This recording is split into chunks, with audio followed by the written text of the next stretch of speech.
The Texas Democrats' decision to break a quorum of the Texas legislature and to abandon the Texas state capitol, that inflicts harm on the very Texans who elected them to serve. Texas lawmakers from the state house are in Washington, D.C. tonight, some 1,500 miles away from that special session in Austin.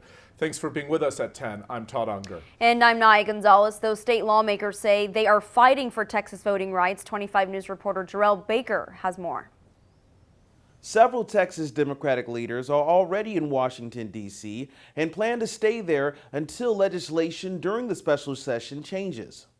For the second time, Democratic lawmakers are walking out on the highly controversial voting bill. Today's sudden move coming after a 17-hour discussion on the bill this past weekend. We try to offer amendments that would make the legislation better. They refuse at every step of the way, and we are not going to be the victims of our own demise. This time they're taking a trip to Washington, D.C. State Representative Alex Dominguez is already in D.C. and says enough is enough. This is not the way the Texas House or the Capitol works for the people of Texas. Some view the move as defending voter rights, especially since Texas already has some of the strictest voting laws in the country. This is a peaceful, nonviolent way to resist the steamrolling of the Republican Party on the rights of voters, primarily black and brown voters. But others say it's nothing more than a ploy, doing more harm than good for Central Texans. I think it'd do harm to their perception by the general public that they are more obstructionist rather than problem solvers. Local experts say both sides simply don't see eye to eye on the issue. In the view of Republicans, ensure that there's no voter fraud.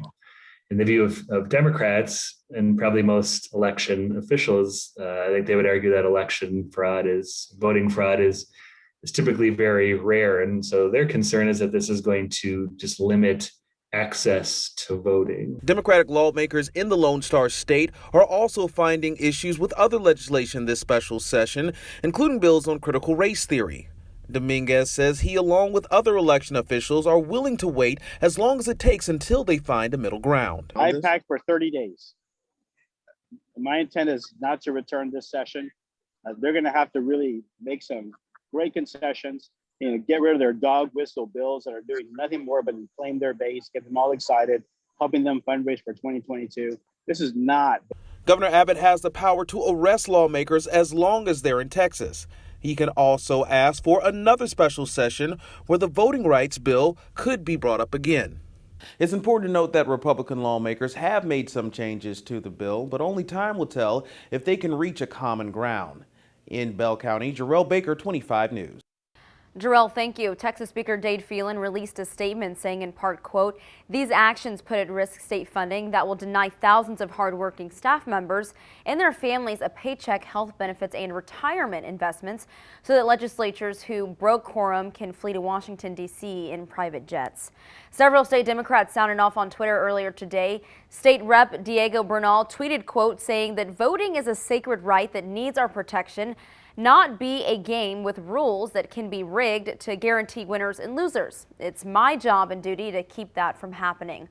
While State Rep Ray Lopez saying, quote, "We have exhausted the dialogue with Texas Republicans. Their intent is clear: to suppress the vote of Texans. Texas House Democrats are now taking the flight to D.C."